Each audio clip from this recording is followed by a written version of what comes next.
I have not done a favorites video in a while, so I thought I would film that today. I'm going to jump right in with some skincare products. This first one is from Herbivore, and it's the Jasmine Green Tea Jasmine Water Balancing Toner. This is actually my second bottle. It's like half gone.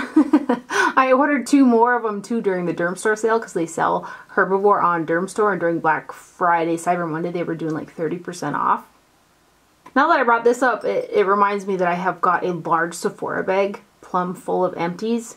Do you guys want me to film an empties video? I haven't done one of those in a while either, and it's like this massive bag full of empties. Anyway, I like to use this one during my morning skincare routine and also throughout the day. I feel like it'll take down any powderiness that your skin has if you put it over makeup. It gives a slight bit of hydration, but it doesn't make your face oily by any means. It's just a really good product.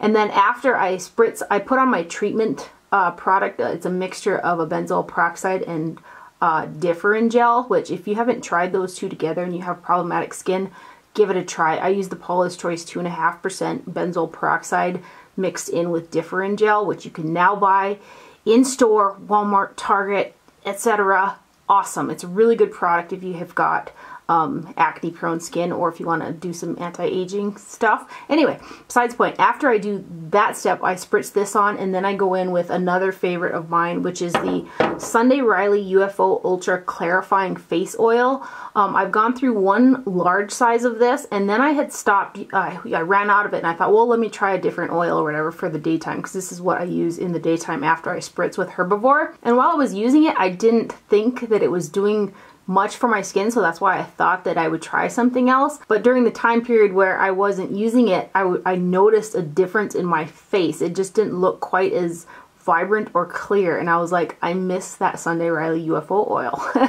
So I went and I bought another. They didn't have the large size in Sephora, so I got 2 little sizes of the 1/2 ounce, and I've been through one of those 1/2 ounces, and this is the second size of the 1/2 ounce. So I've been through, what, 1.5 and some odd ounces of it. But I really like this. I just put like 5 drops in my hands after I spritz with the Jasmine or Herbivore spray, and I just pat it all over my skin, and then I go in with my sunscreen moisturizer. But I really like this product. It's one of those things, again, like I said, I didn't notice a difference until I didn't have it anymore, like, or I wasn't using it, you know what I mean? Then I noticed that that's what was missing, and so I went back and purchased more, and I really like it. Most of Sunday Riley's products stink, but after a while, it's funny how you become accustomed and like start to like the way that they smell. It's really bizarre, but just an FYI. And you guys heard me talk about this brand a bunch too, but it's just, I love this brand so much. It's really expensive, but I just love it. It's a Mahalo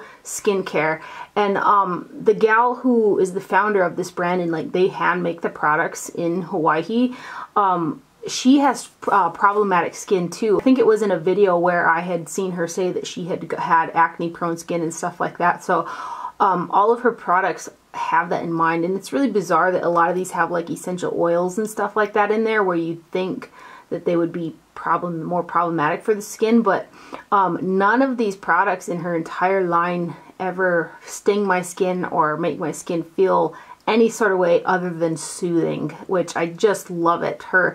The only problem is it's so expensive. But I just love the brand. This here that I'm holding up is the Petal mask. This is one of the largest tubs she does. It's a 3.38 ounce, and this is my 3rd, or is it my 4th jar of this. I love using this. I try to use like 2 or 3 times a week, especially in the winter time, because it gives a nice amount of hydration, but it also like detoxes the skin. It's just a lovely product. Then next up, I've got the Lottie London Ready Set Go Matte Translucent Finishing Powder, and it says on here, True Translucent. I ordered this off of Ulta, and I've used, let's see, I'll show you guys. That's how much is left in this tub. When I had a 20% off coupon, I ordered a couple more. This has been my favorite setting powder as of recently. I feel like it's really fine. It doesn't enhance any of the texture or anything underneath the eyes or fine lines. It sets really well, but it also has an extra brightening factor to it. I still love the RMS as well, and also the HD under eye setting powder from e.l.f. Those are really good, but I feel like this has just a little bit more brightening under the eye, which I really like. So Again, I've used up that much just setting underneath my eyes. I've had this for quite a while and have been using it consistently for quite some time to set the concealer underneath my eyes, which I use the majority of the time. I use the Urban Decay color correcting fluid in pink, so that's what I have underneath my eyes today as well. But this is a really good one for underneath the eyes. I think that there is another shade as well if you have a deeper skin tone than me. I think there's a one with a yellow tint to it, if I'm not mistaken. But that's the Lottie London Ready Set Go, and I ordered mine off of the Ulta website. And then this next product is the Wet n Wild Mega Glow Highlighting Powder, and this is in the shade 319B Blossom Glow. I just can't stop using this. Like, this is how much I can't stop using this. I've hit some mega pan on it. I have noticed though that the pan on these is really thin, but again, look at how much of that I've used. This is almost a solid dupe for Dior's Dior Skin Nude Air Luminizer in 002. I'm going to swatch them next to each other. This here, the Wet n Wild, is what I have on my cheekbones today. And again, during Black Friday, they were having, I can't remember if it was 30% off or something, so I kind of stocked up on these because I really love it. I think it's just a great product, and it was $3.99 if I'm not mistaken, $3 or $4.99 for the product. And then when I swatched it next to the Dior, which was $60,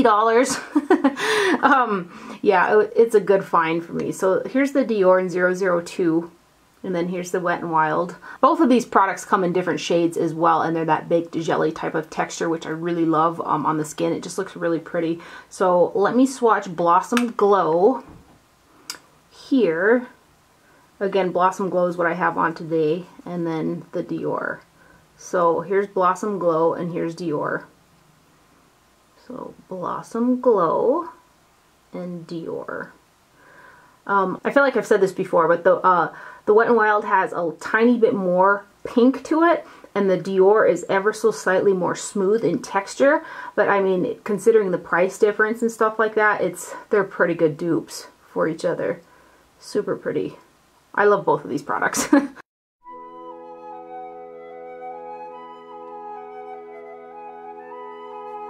And then I've been using this one brush for quite a while, and I hadn't realized how much I enjoyed it until I threw it in my dirty pile, and I was like wishing that I had it like to use. I love this brush for blending underneath matte, like highlight underneath the brow, well, highlight underneath the brow in general, I guess. It's the Esum G29 brush, and Esum is actually made by Muse Beauty Pro, which distribute Viseart products. They sent me this brush, and it's been over like a year or so ago, and I'd never mentioned it, but I use it like in like all my videos almost. If you guys see like the demo portions when I do palettes and stuff like that, but I use this like almost every day too. And again, like I said, when it was dirty, I was like, I need to wash that right away because I'm missing that brush. But I like to use it for underneath the brow. It puts down the brow highlight, but it also blends the color underneath it for me as well.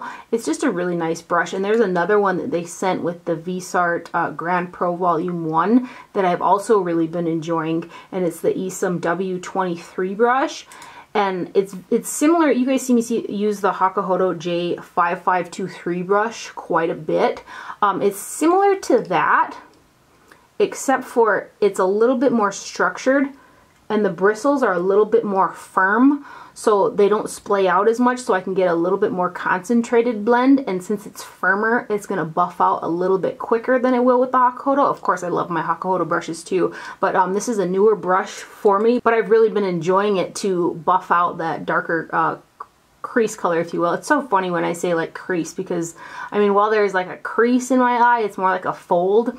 I don't have that nice indentation that carves out with a brow bone. I mean, there's a brow bone under there somewhere, but it's not an easy thing for me to go into a socket and stuff like that. I have to work with a fold of skin. So anyway, kind of like in the crease work, more detailed, a little bit firmer. It buffs out a little bit quicker, and it's a little bit more precise than the Hakuhodo brush. But I'm tempted to jump on there. I think they were having a sale. Geez, I wish I would have got on there during Black Friday, because I knew they were doing a really good sale then. But I want to pick up some more of the Esum brushes, because I think that they're really nice. These two have currently been my favorite though. So this is the G29, and this one is the W23 brush. And then the lipsticks that I've been using the most, like I just continually reach for them. Like I look through my collection just to find these particular lipsticks. I just love them. They're the two MAC Nicki Minaj lipsticks. I've actually got two of the Pinkprint that I've been using. I use both of them. I throw one in my pocket a lot as well. And then I kind of want to get another one of Nicki's Nude.